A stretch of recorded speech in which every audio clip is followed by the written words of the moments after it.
you're ready. Good morning. Good morning.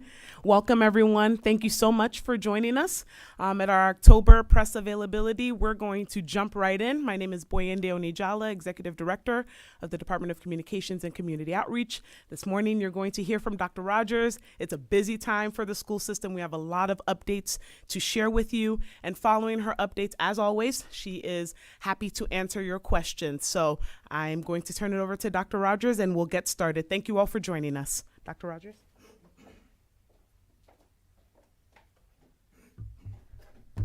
Good morning.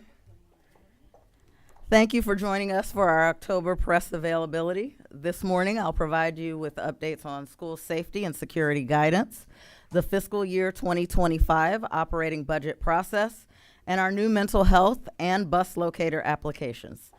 As Ms. Onijala shared, I'm happy to answer questions after I provide my updates. I want to welcome some special guests that we have in attendance. Speaker of the House, Adrian Jones. Good morning.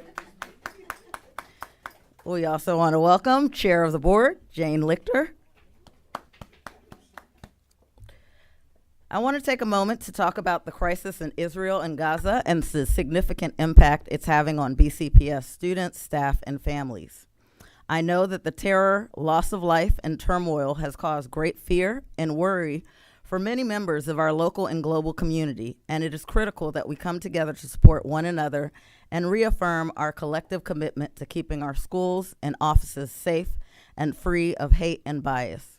I want to state clearly that hateful, racist, or discriminatory acts against any member of Team BCPS will not be tolerated, and anyone who engages in any such behavior will be dealt with swiftly.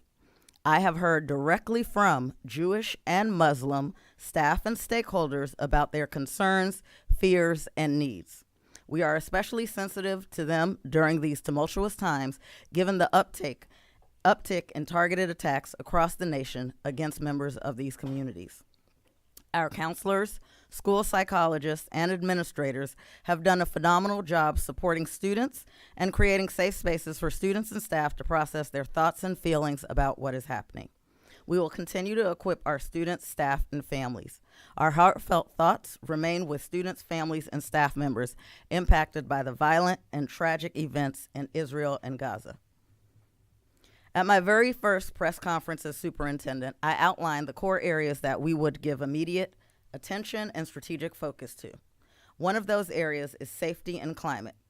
I shared clear expectations, consistent responses, and shared accountability will help to protect and preserve safe learning environments. While we are holding ourselves accountable for what we have outlined and our response to disruptive and dangerous behaviors, it is important for me to also remind our students and families of the vital role that they play in keeping our schools safe. Historically, we tend to begin to see an uptick in disruptive behaviors during the second and third marking periods. And so I want to continue to address the important topic as we approach the end of the first marking period. We are committed to supporting students while holding them accountable for their actions. Disruptive behaviors that impact our ability to provide safe and supporting learning environments will not be tolerated. This school year, we have had 3 incidents where loaded firearms were discovered and confiscated in school buildings. That is simply unacceptable, and I want to publicly urge our students to think about the choices that they're making and the lasting impact that these choices will have on their time as BCPS students and beyond. We are using all legally available tools to keep students safe and staff members and address those who break the rules. Let me be clear.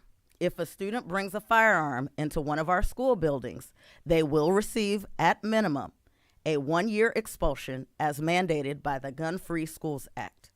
In addition to school-based consequences, students will also be referred to law enforcement and may face additional charges for their irresponsible and reckless actions. Where needed, we are conducting searches of students and their possessions if there is a reasonable belief that a student is in possession of an item that poses a significant safety risk. In the event that a student or a family makes a choice to decline, we will contact Baltimore County Police Department and move forward with disciplinary consequences. The vast majority of our 111,000 students come to school ready to learn, to engage positively, and follow the rules. We want to make certain that all of our schools are safe and welcoming for all students and all of our staff, and we are prioritizing resources, investments, and support in this critical area to continue to ensure the safety of our students and staff. As we discuss resources and investments, I want to remind Team BCPS community that fiscal year 2025 operating budget season is underway, and we want to continue to hear from our community as we develop a proposal to submit to the Board of Education. I have shared this before, but it bears repeating. This will be a challenging budget cycle for Baltimore County Public Schools and school systems across the nation because ESSER funding will run out next September. We are facing a significant budget shortfall, or otherwise known as the fiscal cliff, from ongoing ESSER initiatives. Additionally, there are significant new expenses associated with the blueprint for Maryland's future legislation, which also need to be covered. We have held 2 out of 5 community conversations on the operating budget. The third one is scheduled for tomorrow at 6 p.m. at Loch Raven High School. These forums are open to all members of Team BCPS, and attendees have an opportunity to ask their tough budget questions and share priorities with me. The full schedule is posted on the BCPS website. We also recently launched a new Budget 101 website that provides an overview of the operating budget, where our funding comes from, how it is spent, and how we ensure that we're meeting the needs of every BCPS student. I encourage members of Team BCPS and the public at large to visit the website to learn more about how we prioritize resources and investments to bolster student achievement.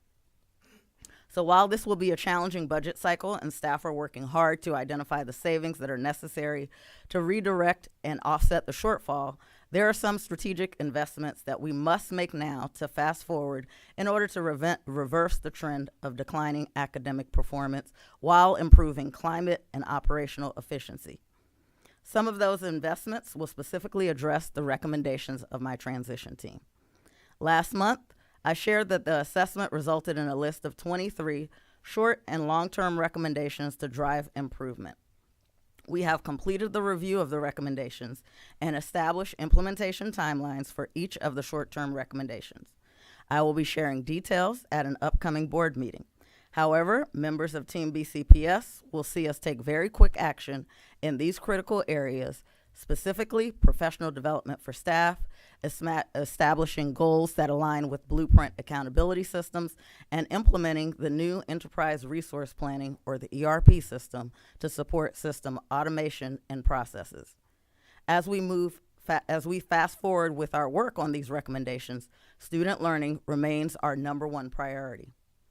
For my final item this morning, I'm pleased to share information about 2 important applications for Team BCPS students and families. At the end of September, we announced the countywide implementation of Busware, a location tracking software that allows subscribers to see bus locations in real time on a mobile phone or computer. Via the Busware app, subscribers may opt to receive notifications as the bus is approaching a designated bus stop or if there are delays.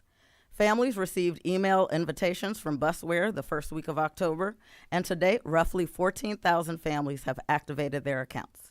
We want to remind all of our families to please check your Focus Parent Portal accounts to make sure that you have the most up-to-date account information there. You will not receive a Busware activation email if we don't have a valid email address for you. In November, students and families will receive information about an app called Talkspace. This will expand access to behavioral health services by providing students in grades 9 through 12 with access to live and on-demand wellness courses, exercises, assessment, as well as consultation with mental health counselors and clinicians in a virtual format. This will be delivered via laptop or mobile devices. We look forward to sharing much more information in just a few weeks about our effort to broaden the availability of mental health services for our students, so please stay tuned. At this time, I will turn it back over to Ms. Onijala.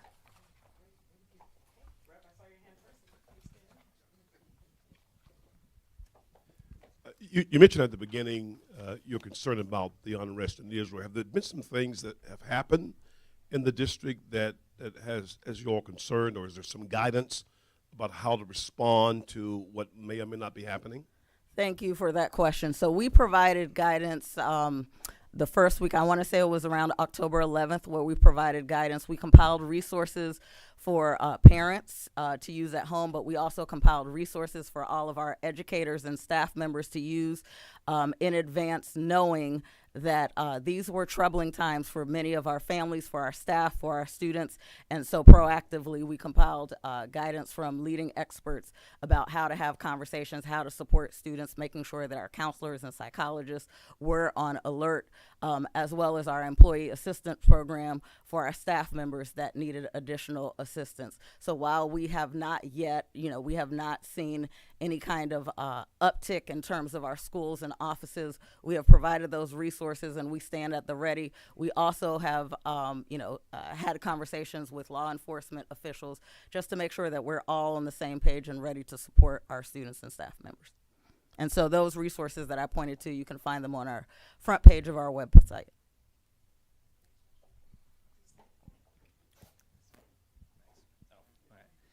I have a question about the pending lawsuit, or the lawsuit that's underway right now with the former HR officer, the chief HR officer of Baltimore County Public Schools. It does appear that that lawsuit is going to be going to trial. I know that you can't talk about specifics of the lawsuit. I'm not asking you about specifics. But do you have any concerns about the outcome of that trial, and what message do you have for parents as it goes to trial? And the reason I'm asking is because you and other people in this room right now are named a number of times in that lawsuit. So do you have any concerns about the possible outcome, and what message do you have to parents as it goes to trial? Thank you for recognizing that I can't speak about any pending litigation. I do not have any concerns, and my understanding from the Office of Law is there is no trial date that has been set. So thank you.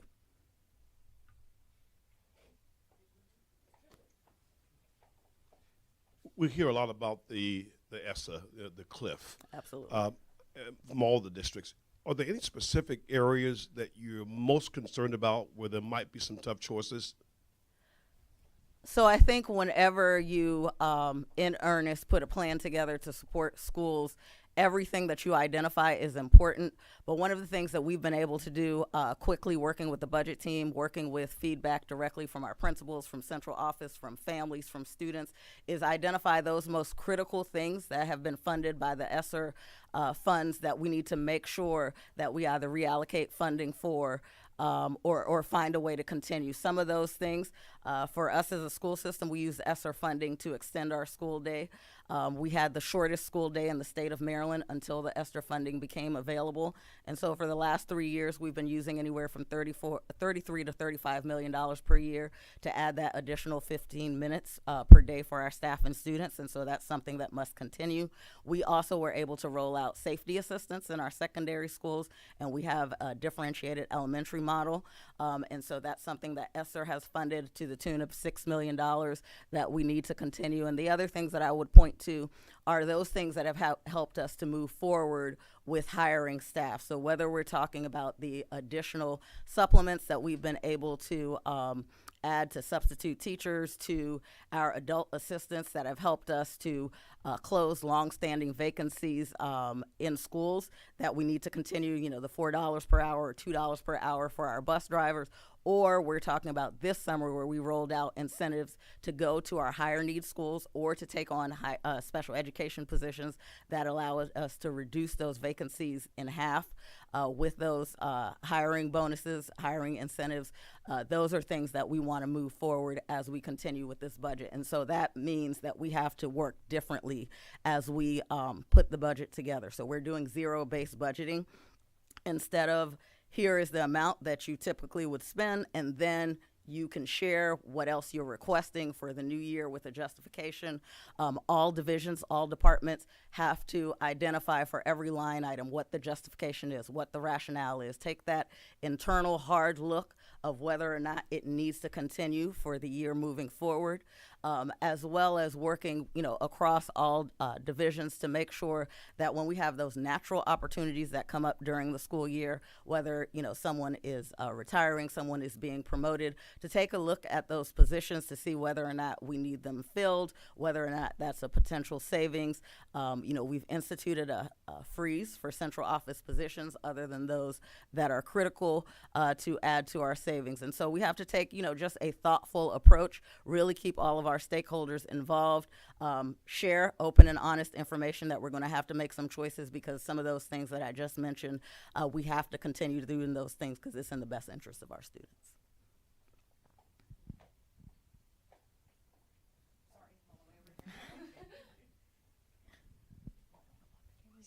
Is it okay if I just hold it? Or no? No? No. Okay. Oh my gosh. I'm special today, I guess. I just don't want to block them. I'm curious about the Talkspace app that you were mentioning. Can you give some context to where that decision came from and what mental health services look like in the schools now? Just anything like that. Absolutely. So the Talkspace app is mental health through a virtual platform. And I would say the decision came from prior to the pandemic.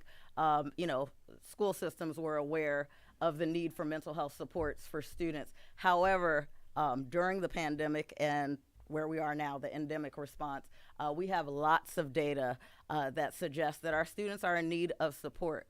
Our staff members are in need of support. So we've been able to put some things in place for our staff. We've been, we have school counselors, psychologists, social workers, pupil personnel workers, all of the typical supports. But what we know is our students are always on their devices. Many times, many of the things that impact them negatively are found on their devices, and sometimes they need someone to speak to right away. And so with the shortage of mental health providers overall across the nation, we wanted to continue to explore, in partnership with county government, what are the different options that allow us to provide right at our students' fingertips support. And so we're starting with our high school students, making sure that there are many proactive and preventative measures on the app, wellness measures, positive, affirmations and things of that nature. But if you're in a situation where you're having an emergency and you need to speak to someone right at your fingertips, you can reach out, or particularly in high school, you see that your friend is in need of support, you as a student can reach out as well. Every way that we can close the gap between resources and student needs is what we're committed to doing. You're welcome.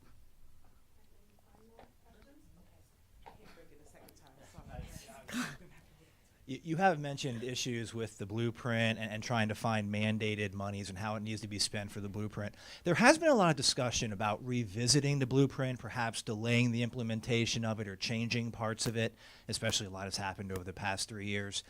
Do you favor revisiting the blueprint at all? So what I favor is always engaging in open and honest conversations and finding out the difference between what's written in the plan versus implementation in school systems. And so I know I've been a part of some conversations where feedback has been requested in terms of at the school implementation level, at the school system level. Here's what's written in the plan. How is it going? Are there the practitioners that are available to move some of these efforts forward, and whether or not it would be a good idea to delay or shift some of the pieces. So I'm 100% in favor of continuing those ongoing conversations. But I also want to say that there are many great parts of the blueprint that are great for students that we wholeheartedly support. And this evening, if you tune into our board meeting, Blueprint Pillar 2 will be a topic of conversation, so we can share the work that we're doing and a lot of work that we have to do moving forward. So thank you for that question.